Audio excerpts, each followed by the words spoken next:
कुंज बिहारी जय राधा माधव कुंज बिहारी गोपी जन Vallabh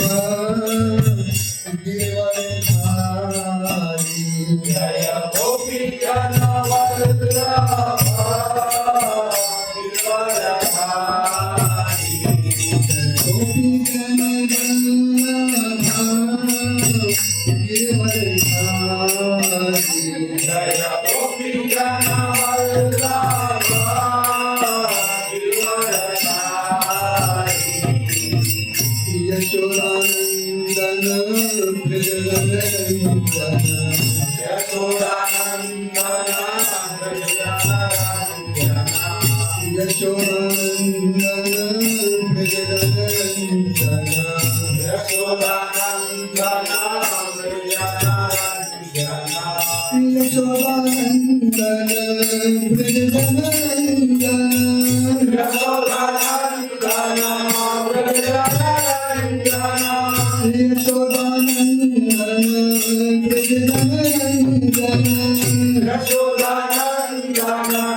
ISKCON deputy founder आचार्य केसी भक्ति वेदांत स्वामी श्री प्रभुपाद की जय। ओम विष्णुपाद प्रभु प्रसाद भक्ति सिद्धांत गोस्वामी महाराज श्री प्रभुपाद की अनंत कोटि वैष्णव वृंद की नाम आचार्य श्री हरिदास ठाकुर की प्रेम से कहो जय श्री कृष्ण चैतन्य प्रभु नित्यानंद श्री अद्वैत गदाधर श्रीवास आदि गौर वृंद की श्री राधा कृष्ण को गोपीनाथ राधा श्याम कुंडली गोवर्धन की वृंदावन प्रधान की मायापुर की धाम की पुरुषोत्तम चित्र जगन्नाथ की धाम की गंगा माई यमुना माई की भक्ति देवी तुलसी महारानी की ग्रंथराज श्रीमद् भागवतम की और प्रेमानंदे और गुरु विष्णु सुब्रत योगीश हरे कृष्ण और गुरु विष्णु सुब्रत योगीश हरे कृष्ण और गुरु विष्णु सुब्रत योगीश हरे कृष्ण और गुरु महारानी की जय।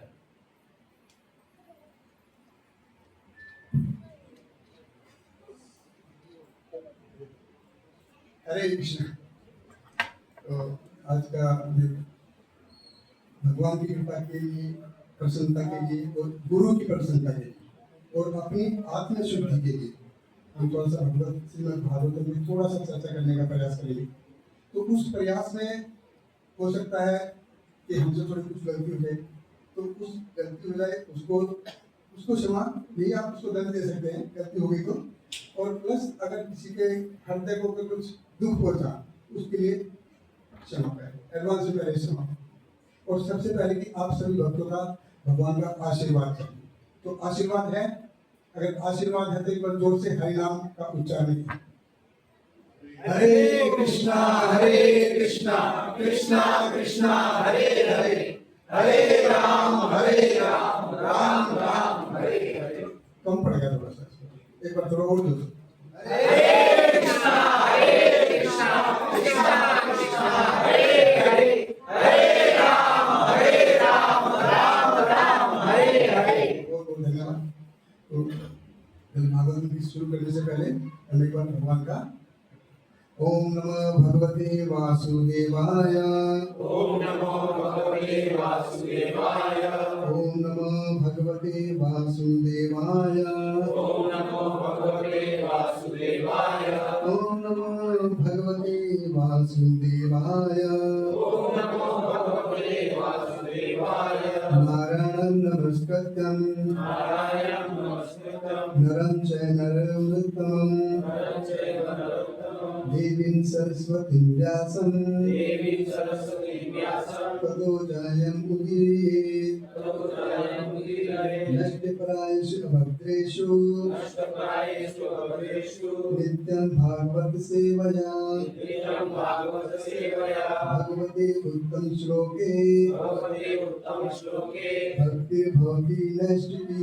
भक्तिर्भवति नष्टिकी कृष्णाय वासुदेवाय कृष्णाय वासुदेवाय देवकी नंदनाय च देवकी नंदनाय च नन्दगोपकुमाराय नन्दगोपकुमाराय गोविन्दाय नमो नमः।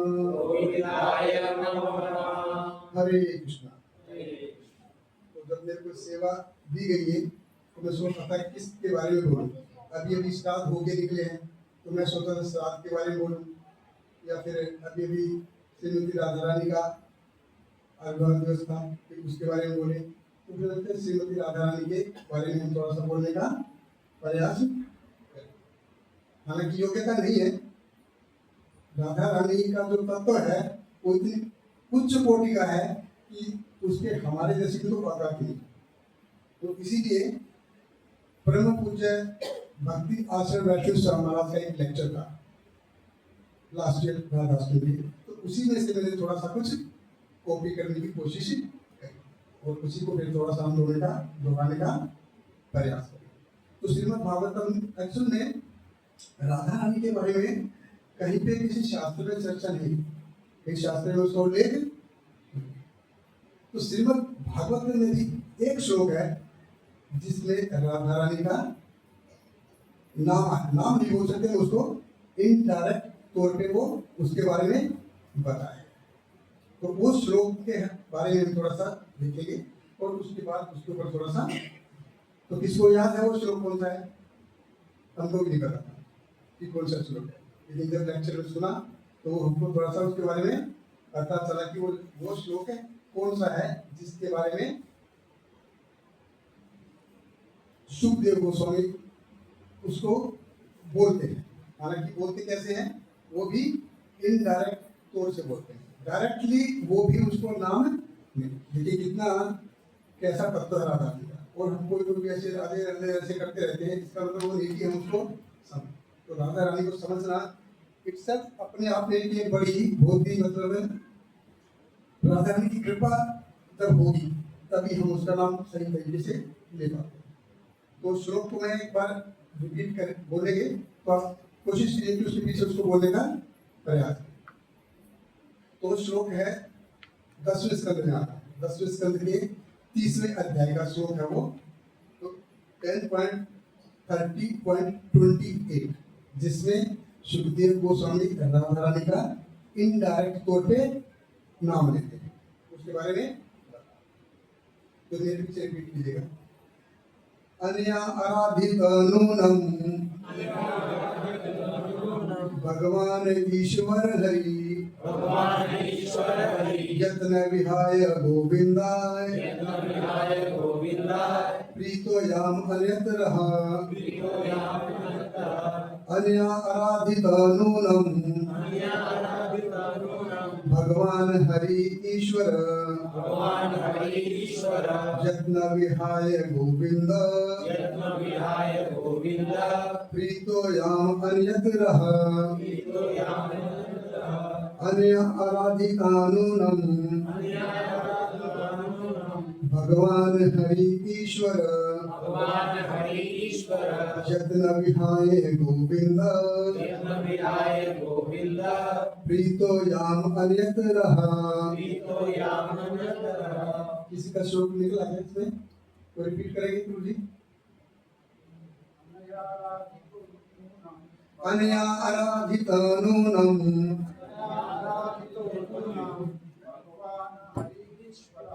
भगवान हरि ईश्वर यज्ञ विहाय गोविंद प्रीतो याम अन्यतरः।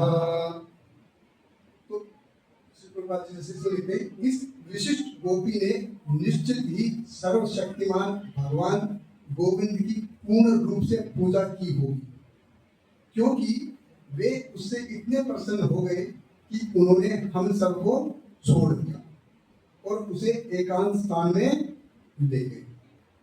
तो श्री विश्वनाथ चक्रवर्ती ठाकुर है इस श्लोक की टीका में जैसे लिखते हैं कि सुखदेव गोस्वामी ने भरसक प्रयास किया कि राधा रानी का नाम नहीं, लेकिन वो उन्होंने गुप्त रखने का बहुत प्रयास किया। सुखदेव गोस्वामी ने राधा रानी का नाम नहीं आए उसको गुप्त रखा, बहुत प्रयास किया, किंतु उनके मुख रूपी जो चंद्रमा से वह स्वतः प्रकाशित हो उठता है कि वो अपने आप को रोक ले। पूर्णमासी का चंद्रमा होता है, कितना अगर बादल नहीं है तो उसका प्रकाश अपने आप आएगा, बादल ही है जो उसके प्रकाश को रोक सकते हैं, अदरवाइज बादल नहीं है तो ऐसा अपने आप ही निकल के आता है। तो मतलब सुखदेव गोस्वामी ने ये प्रयास किया उसको ना बताए, लेकिन फिर भी वो अपने आप को रोक, तो इनडायरेक्ट तौर पे उन्होंने राधा रानी का नाम लिया कि उस इस विशिष्ट गोपी ने अन्य आराधिता है राधा रानी के लिए आया है कि और प्रीत याम अन्यतर, याम मतलब वो राधा रानी, नाम नहीं है उसमें, लेकिन वो कि उस विशिष्ट गोपी ने निश्चित ही सर्वशक्तिमान भगवान गोविंद की पूजा की होगी। तो ये जो 10वां अध्याय है उसमें है गोपियों द्वारा भगवान कृष्ण की खोज। तो भगवान जो गोपी हैं भगवान कृष्ण को खोजते हैं और उनको खोजते खोजते उन्होंने गोपी के चरण चिन्ह भी दिखाई दिए, जिससे उन्होंने उसका अंदाजा लगाया कि वो कहाँ पे गए। मतलब उस विशिष्ट गोपी ने भगवान की बहुत ही सेवा की होगी, इस वजह से वो इससे इतने प्रसन्न हो गए कि उन्होंने हम सबको छोड़ दिया।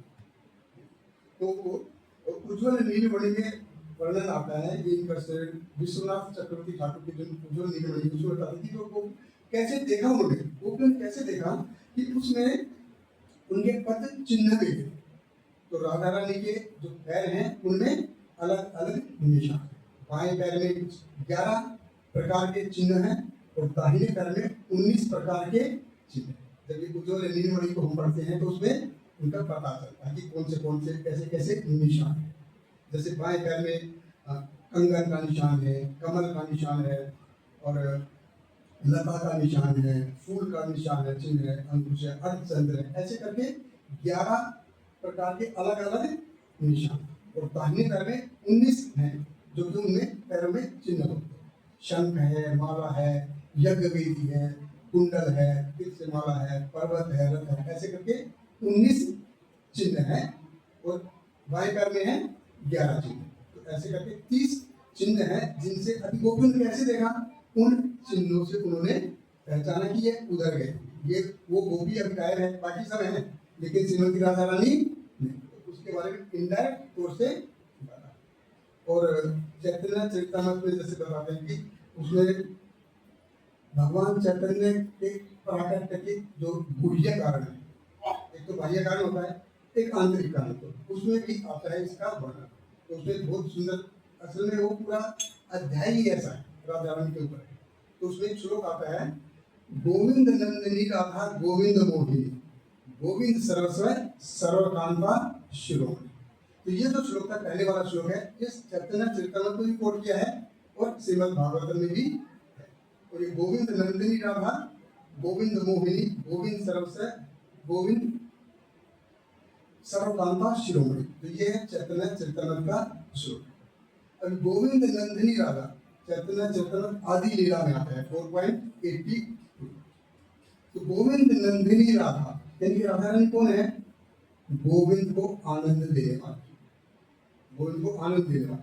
अभी नाना प्रकार के रस हैं, बहुत प्रकार के रस हैं, तो उन रस को देने के लिए अभी गोपियों के भी अलग अलग समूह हैं, ग्रुप बन जाते हैं ना, जैसे ये ग्रुप है, ये रस लिए है, ये ग्रुप है, वो ग्रुप है, अलग अलग ग्रुप बन जाते हैं। तो ऐसे करके अलग अलग ग्रुप हैं जो कि गोपियों के जो भगवान कृष्ण को और श्रीमती राधा रानी को आनंद देने में सहायता देते हैं, क्योंकि अकेला आदमी कैसे आनंद करेगा, तो उनको आनंद देने के लिए बहुत सारे वो समूह है उसमें देते। तो क्रीड़ा में उनको आनंद प्रदान करते हैं। तो भगवान कोई भी लीला करते हैं तो उसमें सारी गोपियां हैं जो वो उनको मदद करती हैं, सहाय करती हैं। अब ये भगवान कृष्ण क्या है, सारे जो उनके जो अवतार हैं उन सबके क्या है स्तोत्र। ऐसा चैतन्य श्रीराम से कृष्ण तू भगवान स्वयं, कि भगवान कृष्ण है सभी अवतारों के उद्गम है। लेकिन भगवान कौन है, कृष्ण। उसी प्रकार श्रीमती जो राधा रानी है, वो जितनी भी गोपियां हैं, जितनी भी लक्ष्मी है, उन सब की क्या है, वो सारी उनकी विस्तार है।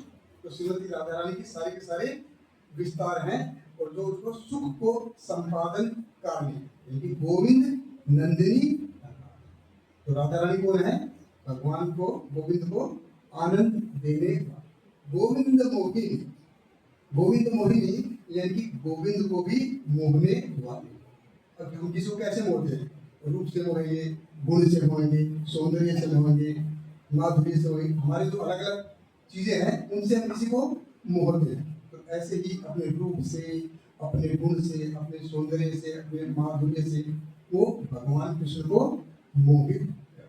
अब भगवान कृष्ण को देखिए, भगवान कृष्ण के सौंदर्य से सारा जगत मोहित। इसलिए भगवान कृष्ण का मतलब क्या है, सर्व आकर्षण। तो भगवान कृष्ण का है सर्व आकर्षण।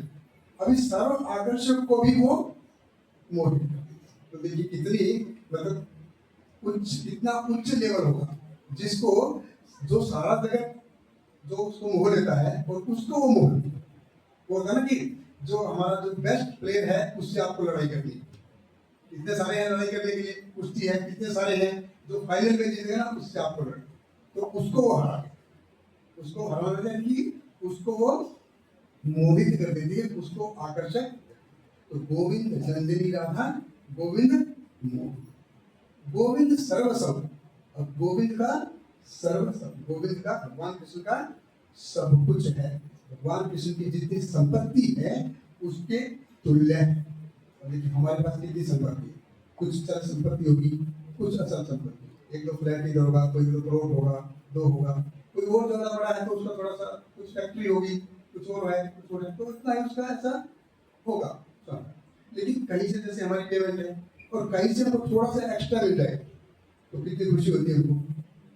थोड़ा सा अगर 50,000 पेमेंट है और 25,000 कहीं से आ गए अलग से, तो हम कितने खुश हो जाएंगे। 25,000 के 20,000 कहीं से मिल जाएंगे, कितने खुश हो जाएंगे। तो कहीं से कुछ थोड़ा सा भी एक्स्ट्रा मिल जाए तो कितने सुखी हो। और कहीं से अगर नुकसान हो गया तो हमारा ऐसा कोई है जिसका 10 करोड़ का नुकसान हुआ हो, कोई है हमें ऐसा कि किसी का 10 करोड़ का नुकसान हो गया नहीं है ना। हमारा तो नुकसान 40,000 50,000 गुम हो गए तो हमको ऐसा लगता था नहीं क्या हो गया। तो थोड़ा सा कुछ मिल जाए और थोड़ा सा चलाया जाए तो हम उतने में ही हमारा तो हार्ट अटैक हो जाता है। एक रियली में मेरे दोस्त था, नहीं था, वो सिविलियन था, वो बहुत दिनों से किराए पे ही रहा था हमारे साथ, कोचिंग में बहुत दिन से किराए पे रहा था। और उन्होंने नया नया घर लिया सोसाइटी में, उस सोसाइटी में घर लिया लेकिन शिफ्ट नहीं कर पाया। खुशी हो गई थी यार, 30 साल से किराए पे रह रहे हैं, 30 साल से किराए पे रह रहे हैं, बच्चे भी किराए के घर पे रहे हैं और अभी जाके घर लिया है, तो मतलब खुशी, और ना तो हमसे खुशी बर्दाश्त होती है और ना ही दुख। तो ऐसे मतलब उसको ऐसे होते। एक बार ब्रह्मा जी को एक असुर ने ब्रह्मा जी की पूजा करी और उसका वरदान मांगा, उनका वरदान मांगा कि मेरे को ना आपकी बुद्धि चाहिए। अब ब्रह्मा जी बोले नहीं देखो ये आपके लायक नहीं है, आप ये बुद्धि सहन नहीं कर पाओगे, कुछ और वरदान मांग लो। असुर कैसे होते हैं, एक बार ठान गया तो ठान गया, तेरे को तो ना कोर्ट में लेके जाऊंगा, चाहे मेरे सारे घर की ईंट बिक जाए, लेकिन तेरे को मैं छोड़ूंगा नहीं। तो ऐसी प्रवृत्ति होती है असुर की। मैं तो एक बार ठान लिया ना तो बोला नहीं मेरे को ना आपकी बुद्धि चाहिए। तो ब्रह्मा जी ने बोला है बुद्धि तुम्हारे से ये हैंडल होगी नहीं, और कुछ और मांग लो ना, मेरे को तो आपकी बुद्धि चाहिए। और जैसे ही ब्रह्मा जी तथास्तु बोला, उस असुर का सिर फट गया, सहन नहीं कर पाया। अभी हमारी बुद्धि कैसी है, ब्रह्मा जी का पूरा शरीर बुद्धि का बना है, कहाँ से सहन करता है, तो मतलब वो सहन बुद्धि। तो भगवान कृष्ण के जो गुण है, आनंद स्वरूप है, रस स्वरूप है, रस आगार है, वो स्वयं भी रस का आस्वादन करते हैं, उनके भक्त हैं वो भी रस का आस्वादन, नित्य लीला अभिलाषी, लीला पुरुषोत्तम है। तो जितनी ये सारी की सारी भगवान की डिग्री है ना, ये श्रीमती राधा रानी के काम। राधा रानी नहीं है तो उनका कोई डिग्री काम की सर्व कांता शिरोमणि, जितनी भी कांताएं यानी कि उनकी जो प्रेयसी हैं उन सब में सर्वश्रेष्ठ है श्रीमती राधा। जितनी भी लक्ष्मीगण हैं वो सारी की सारी श्रीमती राधा रानी के अवतार, उनका एक्सटेंशन। तो जितनी रानीगण हैं, जितने महर्षिगण हैं, जितनी ब्रज की जो गोपिकाएं हैं वो सारी की सारी उनका अवतार है। और उन सब में अगर एक शब्द में अगर बोला जाए तो टॉप मोस्ट गोपी श्रीमती राधा रानी क्या है? टॉप मोस्ट गोपी, उससे बढ़ के कोई कुछ नहीं। तो भगवत गीता जैसे भगवान बताते हैं ना अर्जुन को, मत परतरम न अंदर तस्ती पिस्ती तस्ती धनंजय, हे अर्जुन मेरे से बढ़ के आगे और कुछ नहीं। ऐसे ही श्रीमती राधा रानी भगवान कृष्ण के लिए है कि श्रीमती राधा रानी से आगे और कोई कुछ नहीं। इज्जत टॉप मोस्ट हाईएस्ट भगवान कृष्ण की प्रत्यक्ष प्रतिरूप है, कृष्णमयी है वो। लेकिन कृष्णमयी का अर्थ क्या होता है?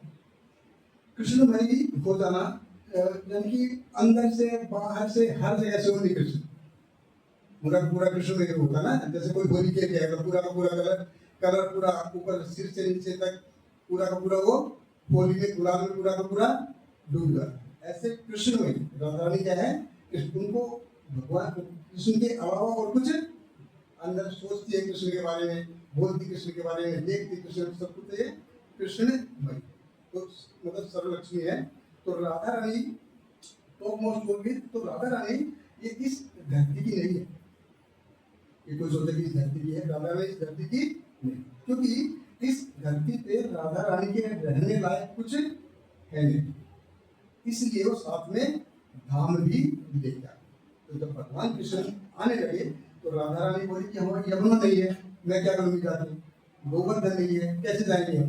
तो जैसे अमेरिका का प्रेसिडेंट आ जाए इंडिया में तो क्या करेगा? अपनी कार लेके आएगा, अपनी कार लेके आएगा, उसके सब जो असिस्टेंट होंगे पहले वो आएंगे इंडिया में, कहाँ कहाँ जाना है सारा सेट करेंगे, सब जगह जाएंगे, सिक्योरिटी देखेंगे, ये देखेंगे, पुराना नकला कुछ कुछ देखेंगे। अब देखो छोटा सा कंट्री है वो उसका प्रेसिडेंट आ रहा है। भगवान कृष्ण क्या है? पूरे ब्रह्मांड के मालिक है, राधा रानी पूरे ब्रह्मांड के मालिक है। तो वो आएंगे तो यहाँ पे कुछ है तो साथ में लेके आएंगे। पार्षद सह धाम अवतरण, पार्षद भी लेके आते हैं और धाम भी साथ में लेके आते हैं। तो यहाँ पे राधा रानी के कुछ काम का मिला है। तो अवतरण क्यों हुआ, क्यों आए? तो ये अलग अलग कल्प में अलग अलग कारण होते हैं जब ये इधर अवतार ले। तो श्री रूप गोस्वामी की ललित माधव में बताते हैं कि अलग अलग कल्प में अलग अलग कारणों से ये अवतार अलग अलग कारण होते हैं। ऐसा नहीं कि एक ही कारण है उस वजह से आते हैं। क्योंकि देखिए भगवान क्या है? ब्रह्मा जी के एक दिन में आते हैं। ब्रह्मा जी का एक दिन कितना बड़ा होता है? एक दिन में 14 कितना 1000 चतुर्युग होते हैं। 1000 चतुर्युग एक दिन में कितने दिन होता है? पता नहीं। आधी लाइफ चली गई ब्रह्मा जी की 50 ईयर्स। 50 ईयर्स इंटू 365 कितना हो गया? 15,000 के आसपास हो गया। तो उतनी बार भगवान ब्रह्मा के एक दिन में ही आते हैं। कब आएंगे बस वो उनको पता है, वो डिसाइड करते हैं, और कोई डिसाइड नहीं करता कि कब आना है। तो भगवान एक दिन में आते हैं। तो ललित माधव में बताते हैं कि उनके राधा रानी का, श्रीमती राधा रानी के अवतरण का कारण क्या है। अलग अलग पुराणों में अलग अलग भी बताया गया है, तो अलग अलग उससे हिसाब से उसमें ऐसे बताते हैं कि एक बार हिमालय है वो तपस्या करता है, तो तपस्या करके पार्वती को अपनी पुत्री के रूप में प्राप्त करता है। तो मतलब है पर्वत की बेटी, इसलिए नाम क्या है? पार्वती। पार्वती हुई। अब शादी किससे हुई? शिव जी से। शिव जी से शादी। तो यहाँ पे भी बारात का वर्णन नहीं करेगी कि बारात में वो कैसे कैसे थे, भूतगण थे वो है। लेकिन लड़की वालों की तरफ से जो अरेंजमेंट था ना, वो ऐसा आज तक कभी किसी ने देखा नहीं। अभी अंबानी की लड़की की शादी हुई थी ना, किसकी हुई थी? तो कैसा अरेंजमेंट था, किसको कितना कितना खर्च किया? तो ये तो कुछ भी नहीं। तो मतलब ऐसा अरेंजमेंट था एकदम मतलब फर्स्ट क्लास का कि वेरी गुड। सारे जगत में उसकी प्रशंसा हुई कि यार क्या अरेंजमेंट किया, क्या कैसे कैसा उन्होंने अरेंजमेंट किया। और दामाद कौन है? भूतनाथ दामाद है। अब इतना देख के, इतना सुन के जो विंध्याचल था विंध्याचल पर्वत बोला कि यार हम कुछ करना है, मैं भी तो हूँ, मैं किसी से कुछ कम थोड़ी हूँ, लेकिन मेरी बेटी तो नॉर्मल है, क्या करें, ऐसे पार्वती जैसी सुंदर जैसे इससे गुण वाली तो नहीं है, नॉर्मल है, तो क्या किया जाए। तो फिर वो तपस्या कर, हमारी घोर तपस्या करती है। और घोर तपस्या करने के लिए कहाँ जाएंगे, हम लोग पर्वतों में चले जाते हैं, वो खुद पर्वत में कहाँ जाएगा, तो उधर ही उन्होंने तपस्या शुरू करते। तो इतनी तपस्या की कि ब्रह्मा जी को आना, ब्रह्मा जी आए, बोला कि भाई इतना तपस्या किया है, विंध्याचल बोलते कि अगर आप सचमुच प्रसन्न है ना तो एक वरदान दीजिए। बोला भाई इतनी भारी तपस्या करी तो वरदान तो बनता है, देना पड़ेगा वरदान। देखिए देवता गण कैसे होते हैं कि अगर उनकी किस हिसाब से अगर पूजा की जाए तो they are bound to give, उनको वरदान देना पड़ता है। स्कूल में जैसे बोलते हैं ना, कोई क्वेश्चन का आंसर पूछा किसी बच्चे से, 2+2 के आंसर लिखो, अगर उसने 4 लिख दिया तो मैडम को मार्क्स देने पड़ेंगे, उसको कट नहीं कर सकती है, नहीं करते ना, देना पड़ेगा। ऐसे ही जब देवताओं की अगर पूजा करते हैं, अगर वो प्रॉपर उस हिसाब से की जाए तो देवताओं को वरदान देना। भगवान जी बोले भाई इतनी भारी तपस्या करी है, इतनी घोर वरदान तो तेरे को बनता है, देना ही पड़ेगा, बताओ क्या चाहिए। विंध्याचल बोले मेरे को ना ऐसी बेटी चाहिए कि राजेश्वरी हो, एकदम से ऐसा, उसके जैसा कोई होनी नहीं चाहिए, और दामाद भी एकदम ऐसा चाहिए, राजेश्वर, बिल्कुल ऐसा कि महादेव से भी बढ़ के होना चाहिए, और बेटी ऐसी है कि लक्ष्मी से भी बढ़ के, ऐसा मेरे को वरदान। ब्रह्मा जी तथास्तु, लेकिन धरा के बोला नहीं, क्या कर दिया भाई है, ये क्या कर दिया, दामाद महादेव से बढ़कर कहाँ से लाई भाई, और बेटी बोले लक्ष्मी से बढ़कर कहाँ से लाई। अभी ब्रह्मा जी तपस्या कर, कहाँ से लाए, ब्रह्मा जी को है नहीं कुछ, वो ब्रह्मा जी तपस्या, विंध्याचल पूछ रहे हैं कब होगा। हम किसी को चेक देते हैं ना, 50 लाख का चेक दे दिया या 15 लाख का चेक दे दिया, अभी कब डालना है बैंक में, कब डालूं, फिर बोलेगा थोड़े दिन रुक जा, हम कहीं से अमाउंट आने वाला है, कहीं से पेमेंट आने वाली है, ये वो फिर थोड़ी देर रुक जाए, कब डालूं इसको, कब डालूं। तो ऐसी विंध्याचल बार बार पूछ रहे हैं, कब है भाई, आपने बोल तो दिया वरदान, ऐसी बेटी मिलेगी, कब मिलेगी। तो अभी वो ब्रह्मा जी तपस्या पे बैठ, कहाँ से लाएगी।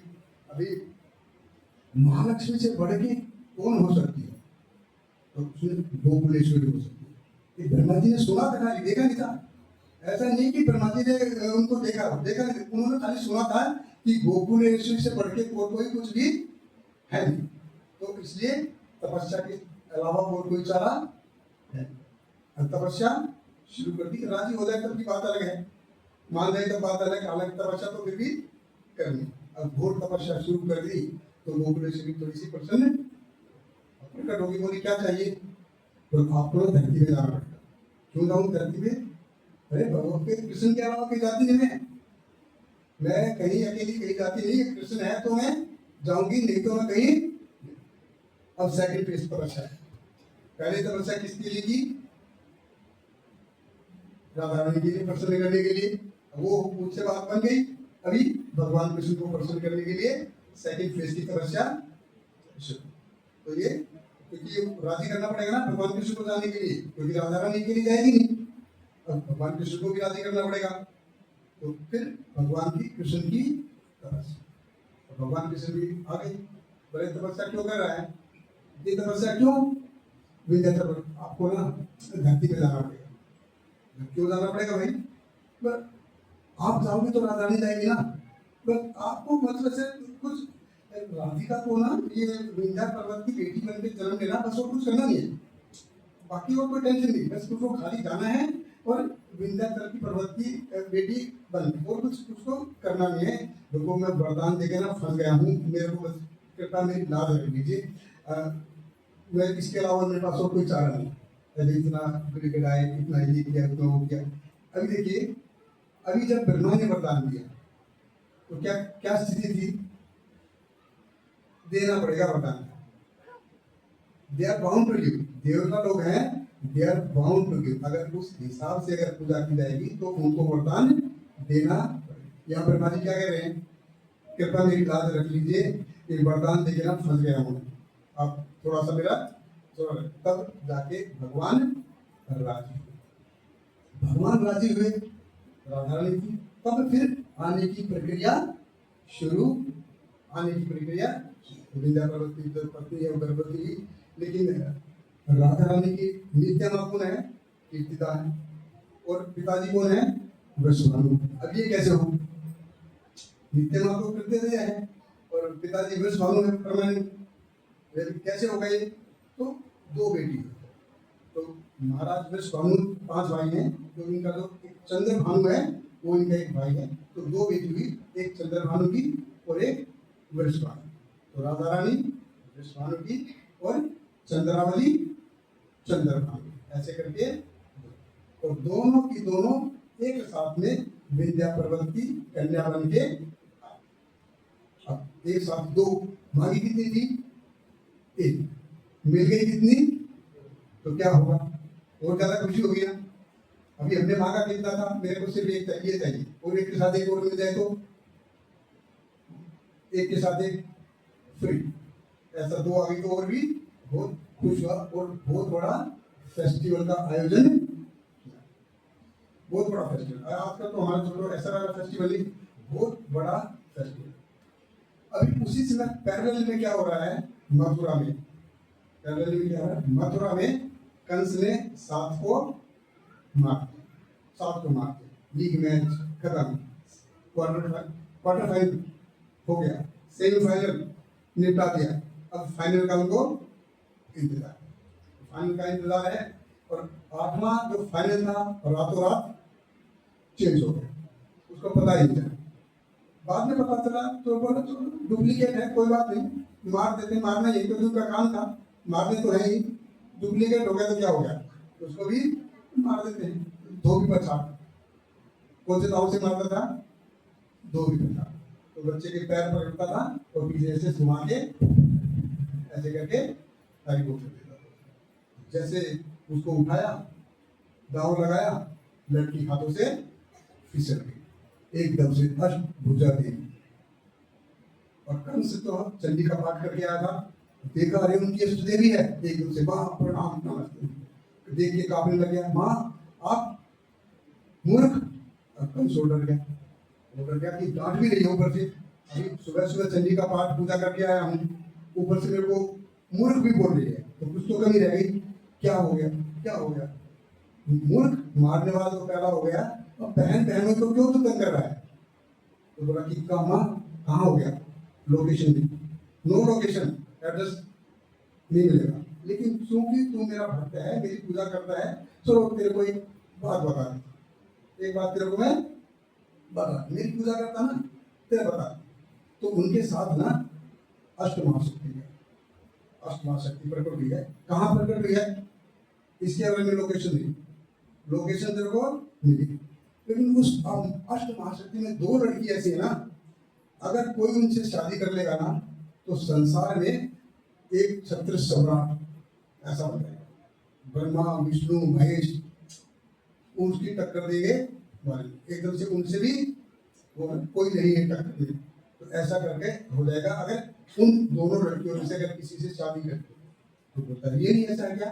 यस ऐसा है, अगर उनसे अगर शादी किसी की हो गई तो वो एक क्षत्रिय सम्राट है, और कुछ पता नहीं मैडम गए वो चले गए। अभी कंस महल में आया, आके देखा कि उनसे उदास है, उदास हुआ तो मंत्रियों ने पूछा भाई क्या हो गया, कैसे कैसे? तो फिर सारी की सारी जो उन्होंने हुआ था सारा का सारा उन्हें बता दी, ऐसे ऐसे बात है, ऐसे हो गया, और कहीं तो पैदा हो गया लेकिन मेरे को पता नहीं है, एड्रेस उनका मिला नहीं है, लोकेशन वगैरह कुछ पता नहीं है कहाँ है। तो मंत्री बोला कोई बात नहीं, पता कर लेंगे, कौन सा बड़ी बात है, अरे आसपास में होगा ना, कहीं पे मथुरा डिस्ट्रिक्ट में होगा, नहीं तो थोड़ा आगे वाले किसी और डिस्ट्रिक्ट में होगा, 10-15 दिन के अंदर जितने भी हुए ना सबका हरी बोल, सबको निपटा देंगे, सबको कर बोला आप मार देंगे। तो उधर भी एकदम से सारा का सारा ये सबको मार डालेंगे, खेल खत्म करेंगे, शिशु हत्या बिल एकदम से निर्विरोध पास हो, ये सबको मारना है। जब सबको मारना तो बस बोला नहीं, लड़कों को मारना, लड़कों को छोड़ना नहीं, लड़कियों को छेड़ना नहीं, लड़कियों को छेड़ना नहीं, लड़कों को छोड़ना नहीं, लड़कियों को मेरे पास लेकर आना है। आप क्या करेंगे? मैं टेस्ट करूंगा। टेस्ट टेस्ट मतलब कैसे करेंगे? अरे दुर्गा माँ ने बोला कि दो सुंदर सुंदर ऐसी तेजस्वी लड़की आई है ना, ऐसी तेजस्वी है, जो शादी करेगा ना तो सब ठीक हो जाएगा। लेकिन महाराज वो तो अभी भी पैदा हुई है, वो कोई बात नहीं, उसका टेंशन नहीं है। बस तुम्हारा काम है कि लड़कियों को लेके आना, लड़कों को छोड़ना नहीं, लड़कियों को छेड़ना नहीं। तुम बस पकड़ के और एचओडी बन गई मैडम भूतरा। मैडम भूतरा उन सबका इंचार्ज शिशुमार भूतरा, ऐसे करके। अब पूतना क्या थी? सबको मारती जा रही, सबको मारती जा रही थी, मारती जा रही थी। तो उसको पता चला कि ब्रिज में ना भारी ऐसा फेस्टिवल हो रहा है, बहुत भारी फेस्टिवल हो रहा है विंध्या पर्वत। तो मिर्जापुर के पास एक वो वाला उधर वही बनारस के पास विंध्या पर्वत है, हाँ ये बोल। तो वहाँ पे मतलब बधाई गीत चल रहे हैं और उसका जो आवाज आ रही है ब्रिज तक आ रही है। देखिए बिना साउंड सिस्टम कैसा होगा, उधर हो रहा है और ब्रिज में उसको सुनाई दे रहा है। तो मैडम पूछना, देखो भाई वो तो ऐसी थी भैया जैसे जाएगी, और देखा उन्होंने पालने में दो सुंदर सुंदर ऐसा, तो उनका तो एकदम से प्रवृत्ति होती है ना, जो वैसा तो क्या बोले टाइम वगैरह होती है ना, एकदम से बच्चे किसी को खून पी जाए ऐसा, तो एकदम से उसका मन होता है कि अभी पी जाऊँ, उसका खून पी जाऊँ।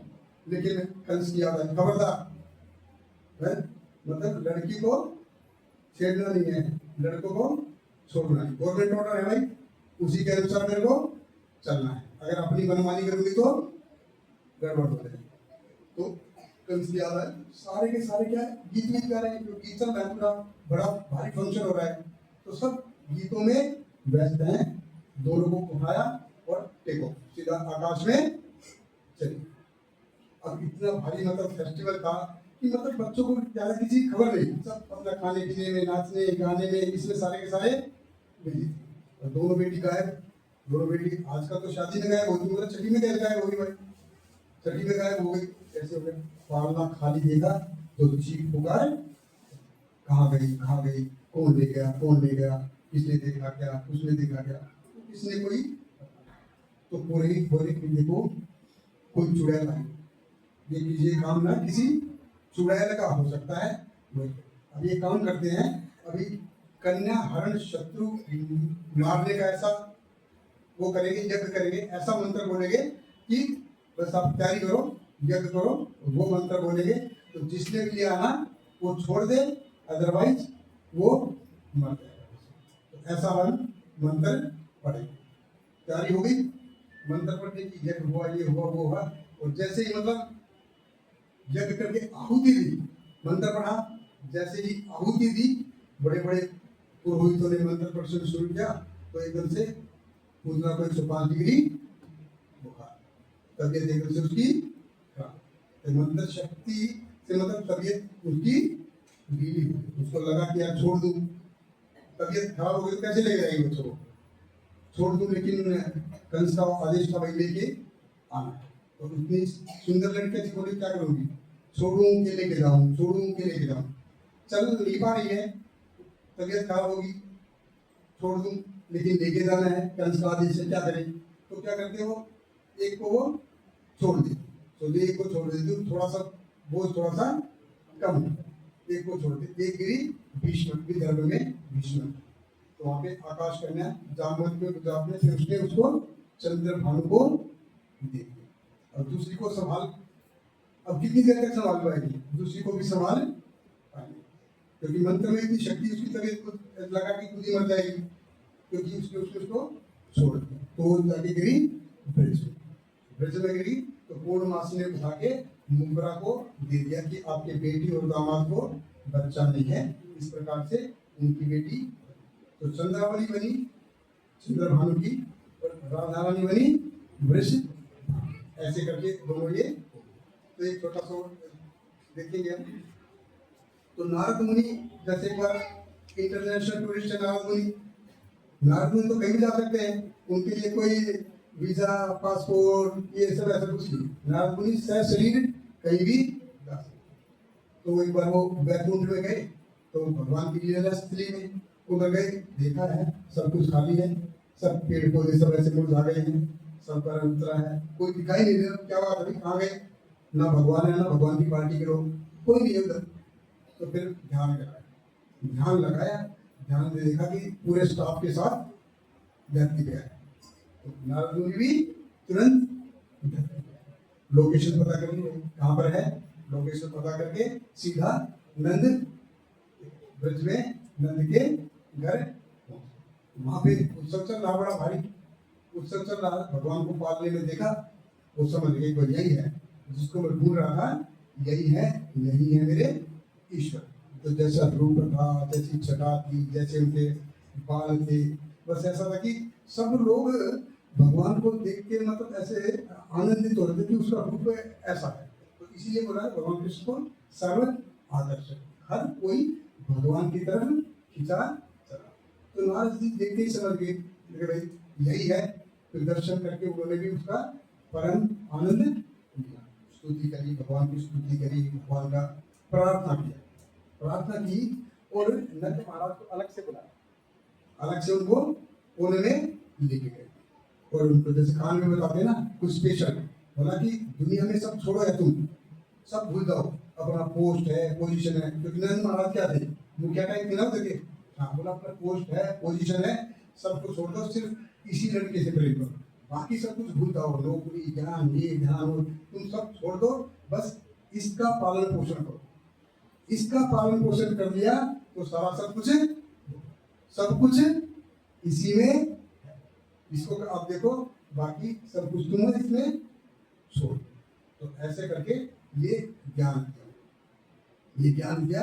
अभी सोचा फिर उन्होंने, अभी गोकुलेश्वर आए हैं तो मैडम क्या होगी, गोकुलेश्वर भी आई होगी इधर, क्योंकि अकेले तो वो भी आएंगे नहीं, वो भी साथ में ही आएंगे। तो आसपास कहीं होगी तो उसको ढूंढते हैं, उसको ढूंढने लगे। इसलिए नारद मुनि ब्रज के हर घर में जाते, बेटा बेटी हुई है क्या, कोई बेटी हुई है क्या, ये हुई क्या, बच्चा हुआ है क्या, हर घर में इसमें जाते। तो ऐसे करके पहुंचे वो रावण में ब्रज भानु के घर। कोई बेटा बेटी है, हाँ एक बेटा है श्रीदामा, तो श्रीदामा है, उसको बुलाया। श्रीदामा को जैसे कोई आता है ना, तो कोई बच्चा है भाई, आप उसको बुलाओ, उसको बुलाए। ऋषि मुनि आए हैं तो आशीर्वाद देंगे, कुछ करेंगे, ये देंगे, ज्ञान देंगे, तो आशीर्वाद दिया उसको। तो ये कृष्ण भगवान का बहुत बेस्ट फ्रेंड ऐसा बनेगा, परम सखा एकदम टॉप मोस्ट होता ना, बेस्ट फ्रेंड बनेगा ये, ऐसा बड़ा ही बहुत सब भाग्यवान है, बहुत सौभाग्यशाली है आपका पुत्र। अब जब ऐसा उनका आशीर्वाद दे के जाने लगे तो वृषभानु धीरे से बोला, एक बेटी भी है, क्या करे, अंधी है, गूंगी है, बहरी है, ला नहीं सकते, आप थोड़ा सा उधर चल के उसको भी थोड़ा सा आशीर्वाद दे दो। ऐसे क्या बताऊंगी, ला नहीं सकते, अंधी है, गूंगी है। एक बार होता है ना, जो कोई इंटेलिजेंट बच्चा सब उसको आगे करते हैं, आधा बेटा ये सुना, और जो थोड़ा सा तो वैसा बच्चा होता है, वीक बच्चा होता है, उसको कहीं उधर के लिए उधर भेज देते हैं, उधर गया है। तो ऐसे ही वृषभानु को, हाँ बेटी भी है, अंधी है, बेचारी गूंगी है, बहरी है, आप थोड़ा चल के उधर ही आशीर्वाद दे दो, हो सकता है काम बन जाएगा, शायद मेरा कुछ काम ऐसा बन जाए। अभी नारद मुनि ने देखा पूरा ब्रांड पे घूम लिया, भी ऐसी तो मैंने देखी नहीं थी, ये कहाँ से आ गई ऐसी लड़की, अकेले में तंत्र मंत्र कुछ करता हूँ, आप आ जाओ। वृषभानु को बाहर, और अकेले में मैं कुछ से करता हूँ, आप इधर से हट जाए। तो वो करते हैं। नारद मुनि ने चरणों में किया प्रणाम, एकदम से ध्यान में, अरे सब लोगों ने देखा, इधर गया उधर गया, आप जैसा तो कोई है नहीं, मेरा 100% डाउट है ना, वो क्लियर हो गया। अभी प्लीज दर्शन आईडी प्रूफ दे दो, बता दो कौन है मेरे को, जिसको मैं ढूंढ रहा था ना, वो बस आप ही, बस अभी कृपा करो और मेरे को और ज्यादा चक्कर में फंसाओ मत, अब मेरे को इसमें दर्शन करा। अब आँख खुली उसकी, ध्यान में सब कुछ बोला, आँख खुली तो देखा अष्ट सखी है, एकदम चमक गए, व्याकुलता और बढ़ गई। अरे अष्ट प्रोजेक्ट इनकम्प्लीट, अभी पूरा नहीं हुआ है, इनकम्प्लीट प्रोजेक्ट कर दिया। तो ललिता सखी बोली कि आपने ना नारद मुनि आपने भली प्रकार से भगवान कृष्ण की सेवा की, भली प्रकार से सेवा की है, यू आर क्वालिफाइड। तुम थोड़ा सा इसके लिए दर्शन के लिए क्वालिफाइड, लेकिन भगवान कृष्ण की सेवा करी है इसलिए राधा रानी के दर्शन के लिए क्वालिफाइड। राधा रानी की कृपा है इसलिए भगवान कृष्ण के दर्शन के लिए क्वालिफाइड। राधा रानी की कृपा है तो भगवान कृष्ण के दर्शन, भगवान कृष्ण की कृपा है सेवा करी है तो राधा रानी के श्री कृष्ण चैतन्य दोनों दोनों नहीं कोई अन्य कोई, तो दर्शन हो जाएगा आपको। लेकिन इन आंखों से आपका दर्शन, तो नारद मुनि को बोले कि आपका इन आंखों से दर्शन नहीं होगा, हमारे क्या होगा? तो बोले कि ये आपको तक अपने इन आंखों से आपको चश्मा लगाना पड़ेगा। तो फिर नारद ने देखा एकदम से सामने श्रीमती राधा साधिका देवी को देखा, और नारद देखते ही एकदम से अचेत बेहोश। मतलब इतना राधा रानी की इतनी चमक थी कि नारद मुनि एक झलक देखी और एक झलक देखते ही बेहोश। अभी और दर्शन होने वाला, फिक्स डेट बता दी, फलाना जगह पे ही आपको दर्शन। वृंदावन में है ना कि नारद कुंड में जाएंगे, उधर जाके स्नान होगा, फिर वो गोपी बनेगी, फिर उनके दर्शन होंगे।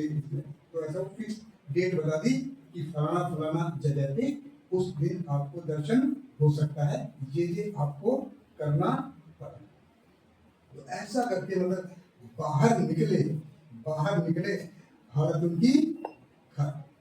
हालत खराब, आंखों में नारद की आंखों में आंसू है, कुछ बस इतना ज्यादा बोले नहीं, कुछ ज्यादा बस वो चलने लगे। और जाते वृक्ष वाले को बोले बहुत बड़ा फेस्टिवल, इतना बड़ा ऐसा फेस्टिवल करो कि सबको इनवाइट करो, पूरा जितना जिसको जानते हो ना सबको इनवाइट करो। नंद महाराज को स्पेशल इनविटेशन करो, सबको बुलाओ और नंद महाराज को स्पेशल इनवाइट करो, हो सकता है काम तुम्हारा बन जाए। तो बड़ा उत्सव किया, बड़ा भारी उत्सव किया। दोनों बच्चे आए 4 व्हीलर पे। 4 व्हीलर कौन सा है? नहीं, घुटनों के बल दोनों छोटे थे, बलराम भी था, कृष्ण भी था, दोनों ने मतलब जबरदस्त ऐसी मतलब सजावट थी, मतलब कीर्तन था, नंद यशोदा रोहिणी सारे जितने भी आए थे सब के सब ऐसे मतलब ऐसे प्रोग्राम में इतने व्यस्त हो गए कि वो और कुछ उनको और ऐसी सुध थी ही नहीं। तो भगवान कृष्ण अपना छोटे थे, तो घुटनों के बल चलते पालने के पास पहुंच गए, जहाँ पे अंधी गूंगी बहरी राधिका और पालना पकड़ के खड़े हो। अभी राधा रानी तो व्रत लेके रखा है। क्या व्रत है कि आंखों से देखो सिर्फ, आंखें तब बोलूंगी जब कृष्ण सामने, सुनूंगी सिर्फ कृष्ण के बारे, बोलूंगी सिर्फ कृष्ण के बारे। तीनों जो ऑर्गन थे स्ट्राइक, कोई कुछ। अब कृष्ण खड़े हैं पालना पकड़ के, राधा रानी की आंखें बंद है। देखिए कैसे आंखें बंद है, कैसे देखिए? भगवान कृष्ण की स्मेल। तो राधा रानी के नाक में सांस तो चल रही है, आंख बंद है, कान बंद है, मुंह बंद है, लेकिन सांस उसकी चालू। कृष्ण की अंग की गंध, उनको डुप्लीकेट सेंट लगाते, ऐसा कुछ लगा के मार्केट में मिलता है, उसके थोड़ी देर के लिए उसके लिए खुश होते हैं। लेकिन भगवान कृष्ण के अंग की गंध ऐसी है कि वो कैसी है। तो मतलब अब कृष्ण के अंग की गंध का पूरा एक्सपीरियंस था उनको, क्योंकि हमेशा साथ रहती है, तो उसके अंग से कैसी गंध आ रही है। तो सांस एकदम से, राधा रानी की सांस एकदम से तेज हो गई। हम कपाल भाती क्या करते, सांस बाहर छोड़ते हैं, तो राधा रानी, लेकिन हम उल्टा करते हैं। राधा रानी ने एकदम से सीधा सांस, जोर से सांस, भाई कहाँ से आ रही गंध, कहाँ से गंध है, वो ज्यादा से ज्यादा उस गंध को लेना। क्यों? क्योंकि कृष्ण के अंग की गंध। ऐसे सोचने लगी, मेरे प्राणेश्वर आसपास ही नहीं कहीं है, बाजू में कहीं पे है इधर, वो सेंट इतना तो स्मेल है कहाँ से आ, इतनी गंध से कहाँ से? तो फिर वो स्मेल लेते लेते धीरे धीरे राधा रानी ने आंखें, तो भगवान कृष्ण बालकृष्ण पालने के पास राधा रानी ने तो पहली आंख खुलते ही राधा रानी ने भगवान कृष्ण के दर्शन, तो राधा रानी का व्रत भी यही था, व्रत था ना कि आंखें खोलेंगी तो कृष्ण का दर्शन कर, मुंह खोलेंगे तो कृष्ण का नाम, कान से कुछ सुनोगे तो कृष्ण के बारे में, कृष्ण को था दोनों ऑर्गन तुरंत एक्टिवेट हो गए। देखा अरे ये वही तो है, और कृष्ण ने पालना जैसे हिलाया तो एकदम से हाई वोल्टेज करंट उसमें तुरंत शक्ति एक्टिवेट हो गई और राधा रानी खिलखिल कर करके हंसने लगी, आंखें फाड़ फाड़ के देखने लगी और कान भी एकदम से खड़े हो गए। और दोनों कृष्ण का नाम उच्चारण होता, कृष्ण कृष्ण होता। बाकी सब तो खाने पीने में सब व्यस्त थे, लेकिन भगवान कृष्ण और राधा रानी दोनों सब मर। जब भगवान कृष्ण आए तो सारे व्याधि सब चले गए, कृष्ण आए सारे व्याधि हट गए। सर्व व्याधि विनाशक है भगवान कृष्ण का नाम, भगवान कृष्ण का दर्शन, भगवान कृष्ण का गुणगान, ये सर्वश्रेष्ठ औषधि है। इससे बढ़कर कोई औषधि, सारे बाणों की एक रामबाण दवा। कौन सी दवा है? हरे कृष्ण कृष्ण कृष्ण हरे हरे, हरे राम राम राम हरे हरे। हरे कृष्ण कृष्ण कृष्ण हरे हरे, हरे राम राम राम हरे हरे। राधा रानी ठीक हो गई, विश्वामित्र ने देखा, सबने देखा, और असली फेस्टिवल अब शुरू। बहुत बहुत धन्यवाद। इसी के साथ में अपनी वाणी को विराम दूंगा। समय भी ऐसे हो गया। आप सबका बहुत बहुत धन्यवाद। हरे कृष्णा। कोई आसान सा सवाल है तो समय इसके बारे में अगर पूरा